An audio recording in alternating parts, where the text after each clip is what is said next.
वेदिका सिंह जी। जी। श्री हरिवंश महाराज जी। महाराज जी, आपने तो शिव जी को देखा है महाराज जी, वो कैसे दिखते हैं महाराज जी? बेटे को देख ले तो बाप का अनुमान लग जाता है कि नहीं लग जाता है? बेटे को देख, अब बाप की पूरी आकृति का, वो तो सच्चिदानंद है, चिदानंद शिवोहम है, वो तो साक्षात भगवान है। तो अब भगवान को अगर देखना है तो उनके बेटे भक्त को देख लो। भगवान को देखना है तो उनके बेटे भक्त होते हैं। आप देखो, वो कर्पूर गौरम है तो थोड़ा जैसे, अरे उनकी जटा बहुत बड़ी है, हमारी थोड़ी छोटी है लेकिन है उन्हीं के बच्चे, हम उन्हीं के शरणागत हैं, उन्हीं के दास हैं। तो भगवान शिव जो है जैसे दिखते हैं वैसे हमारी वाणी में सामर्थ्य नहीं कि हम उनको बता सकें। अपार सौंदर्य समुद्र है, सुंदरता के समुद्र हैं भगवान शिव। भगवान का एक रुद्र का भयंकर रूप है और एक बहुत सुंदर रूप है, बहुत सुंदर रूप। कर्पूर गौरम करुणा अवतार, साक्षात करुणा वपु गौर वर्ण। अब उनका क्या वर्णन करे, वो तो जो देखे।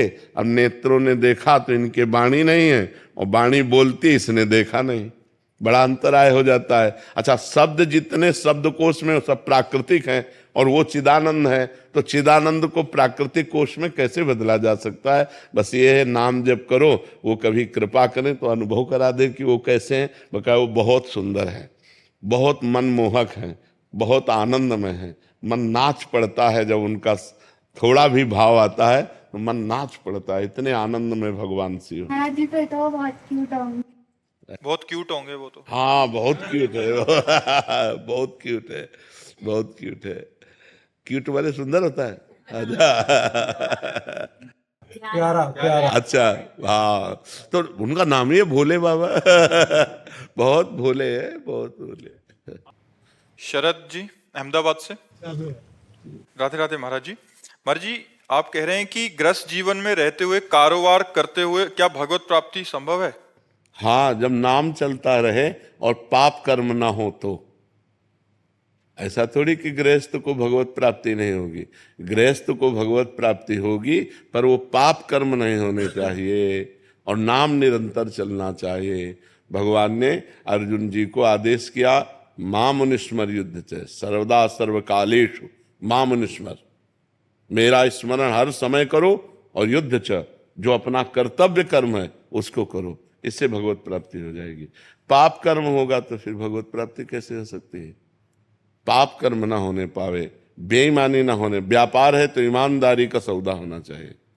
100 रुपया की चीज लाए हैं, 20 रुपया मुनाफा, 120 का देंगे, 5 रुपया कम नहीं करेंगे, बेईमानी करेंगे नहीं। 1 किलो की तौल है तो 1 किलो तौल के, ऐसे ईमानदारी से जो अगर भगवत प्राप्ति करनी है, क्योंकि सब कोई जानता है मुनाफे के लिए व्यापार होता है, तो उचित मुनाफा ले ले और सही वस्तु दे दे और सही तौल दे दे और नाम जप करे तो व्यापार करते हुए भी भगवान की प्राप्ति हो जाएगी।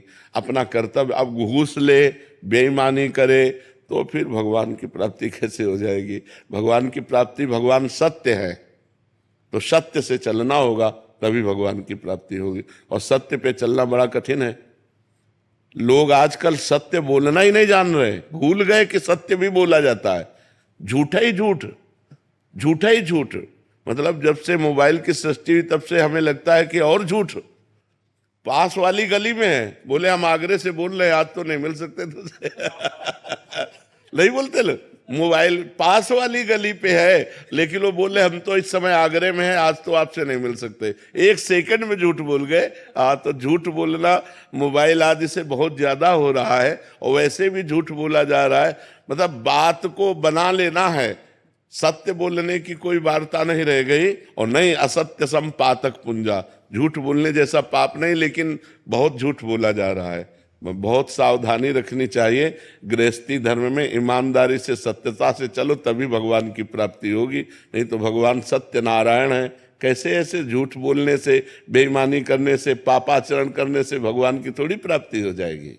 अंदर द्वंद चलता रहता है। नाम चलाओ अंदर अंदर तो द्वंद खत्म हो जाएगा। काम जो धन का लोभ है ना, इतना ऐसे पागल कर देता है। हाँ बिल्कुल पागल कर देता है। हाँ, अगर नाम जो भी करते हैं वो भी कर बहुत नाम चलाओ, नाम, फिर आप देखो भगवान का नाम चला के अंदर अंदर देखो, हर व्यवस्था सुधरती चली जाएगी, द्वंद्व खत्म होते चले जाएंगे। श्री हरि विष्णु ऐसा करके जाप मन में जो भी नाम चलाओ, श्रद्धा पूर्वक चलाओ और एकाग्रता रखो और विश्वास रखो, सब ठीक हो जाएगा। उसके बावजूद चैलेंजेस बहुत आते हैं लाइफ में। अब आपके तो कितने आते होंगे, भगवान जब अवतार लेते हैं तो उनको चैलेंज होता है। सुबह सुबह राज्याभिषेक हो रहा है, तैयारी चल रही पूरी अयोध्या में, और शाम के 14 वर्ष का वनवास हो गया। चैलेंज नहीं है? जीवन का कितना बड़ा संघर्ष। और वो जो चरण रखते हैं तो वहां पावड़े बिछाए जाते हैं, वो नंगे पैर वनवास 14 वर्ष के लिए, कितना कठिन चैलेंज है। सच्चिदानंद भगवान अवतरित हो रहे हैं, कोई पुण्यात्मा अवतरित होता है, किसी के यहां तो सुख सुविधा में होते हैं, स्वयं भगवान अवतरित हो रहे हैं कंस के कारागार में। देवकी वसुदेव की हथकड़ी बेड़ियां जकड़ी हुई हैं, कितना चैलेंज है। मनुष्य जीवन संघर्षमय जीवन है, हमको भगवान से जुड़कर लड़ना है। अगर भगवान से नहीं जुड़े तो लड़ नहीं सकते, डिस्टर्ब हो जाओगे, डिप्रेशन में पहुंच जाओगे, ओवर थिंकिंग तुमको मार देगी, तुम्हें करने का मन होगा, ऐसी विपत्तियां आ जाएंगी। और यदि भगवान से जुड़े हो तो हर विपत्ति को गले लगाकर आप बढ़ते चले जाओगे, मुस्कुराते हुए चले जाओगे। हमारी दोनों किडनी फेल है, हर परेशानी किडनी फेल वाले को जो होती है वो सब है, डायलिसिस ये सब बहुत कष्ट होता है प्रभु। हाँ, तो अब ये सब चीजें, लेकिन संघर्ष हम लड़ रहे हैं, हम इससे युद्ध कर रहे हैं। लेकिन महाराज जी मैं डॉक्टर हूँ और मैं देखता हूँ कि महाराज जी जो डायलिसिस पे रहते हैं महाराज जी, वो महाराज जी उठ नहीं पाते। हाँ, उठ नहीं पाते बिल्कुल। महाराज जी आप भगवत मतलब शक्ति है महाराज जी जो आप ये कर रहे हैं। बिल्कुल, ये भगवान की कृपा से केवल ऐसा कि हम बोल रहे हैं, नहीं हमको भी परेशानियां होती है। ऐसी परेशानी होती है कि 2-2 आदमी उठा के लाते हैं, डायलिसिस रूम से पकड़ के लाते हैं, लेकिन थोड़ी देर में फिर एकदम वो लोग महाराज जी मतलब हम लोग से बोलते हैं कि हमें ऐसा कुछ कर दीजिए कि या तो ये पीड़ा चली जाए या तो हमारी जान चली जाए। हाँ, यहाँ आकर के एक डायलिसिस मैन बोल गया कि महाराज जी मेरी मृत्यु कब होगी। मृत्यु मनाते हैं, मृत्यु मनाते, बिल्कुल ठीक बात कह रहे हो। इतना कष्ट होता है कि मृत्यु मनाते हैं।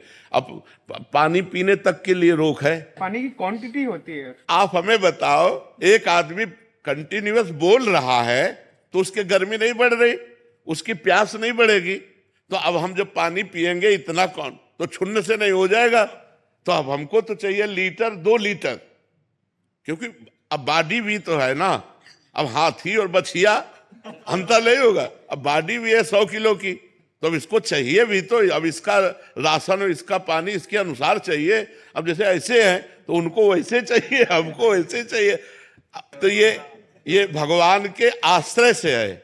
भगवान का भी आश्रय हट जाए, संयम नियम हट जाए, तो जैसा डॉक्टर साहब कह रहे हैं कि चारपाई से उठना मुश्किल हो, व्हील चेयर पे चलते बड़ी परेशानियां रहती हैं। हर समय हम आनंदित रहते हैं, ये नहीं कि आपके सामने ही, हम हर समय एकांत में इससे ज्यादा आनंदित रहते हैं। इसमें तो हम बातचीत कर रहे हैं, एकांत में जब होते तो इससे भी ज्यादा आनंदित रहते हैं, क्योंकि प्रभु से जुड़े रहने में जो सुख है वो कहीं सुख नहीं है। भाई जी ने पर दोष दर्शन के लिए मना किया है, लेकिन अगर घरों में जो है शौचाचार का पालन नहीं हो रहा है, नित्य क्रिया का पालन नहीं हो रहा है, तो भगवत दर्शन कैसे अपने बच्चों को, अपने परिवार को समझाया जा सकता है। पिता अपने पुत्र के दोष दर्शन कर सकता है, गुरु अपने शिष्य के दोष का दर्शन कर सकता है, मित्र अपने मित्र के दोष दर्शन कर सकता है, लेकिन हम अन्य के दोष दर्शन न करें। कहीं हम गए और उस परिवार में शौचाचार का पालन नहीं हो रहा है, अपने को चाहिए कि हम, अगर वो हमारे प्रियजन हैं तो उनको समझा दें, और अगर प्रियजन हमारी बात नहीं मानने वाले तो अपने शौचाचार की हम सीमा को पवित्र रखें,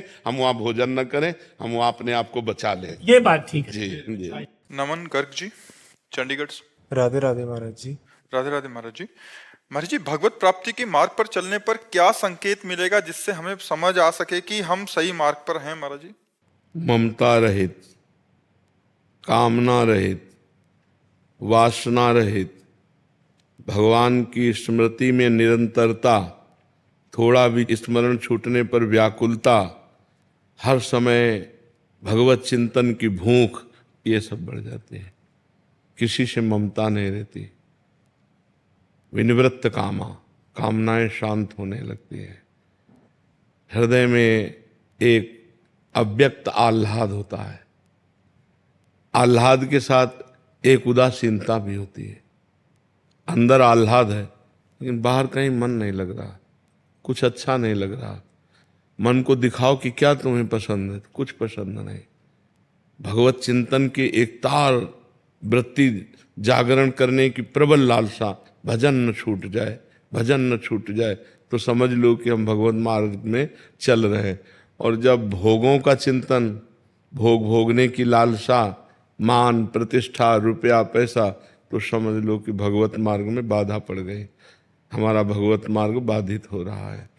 अगर भगवान के मार्ग में हम सही चल रहे हैं तो ये उसकी पहचान है कि हमारी कहीं ममता नहीं रह जाएगी। अद्वेष्टा सर्वभूतानां मैत्रः करुण एव च निर्ममो निरहंकारा शम दुखा सुखा शमी।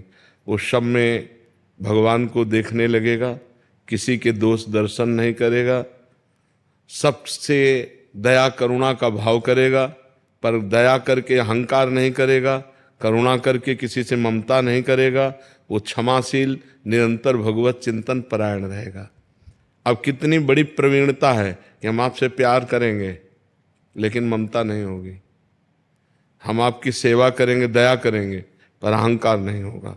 ये भक्त में आने लगता है। जिसे भगवत प्राप्ति का मार्ग सुदृढ़ मिल जाता है उसमें दिव्य लक्षण आने लगते हैं। बड़े से बड़ा परोपकार करके अहंकार नहीं, सबसे प्रेम व्यवहार करके किसी से ममता नहीं, कोई उसको अपमानित कर दे, दुख दे दे, वो क्षमा करेगा, उससे लड़ेगा नहीं, शांत रहेगा। ये भगवान की भक्ति का उसके हृदय में प्रभाव प्रकाशित हो जाता है। जी।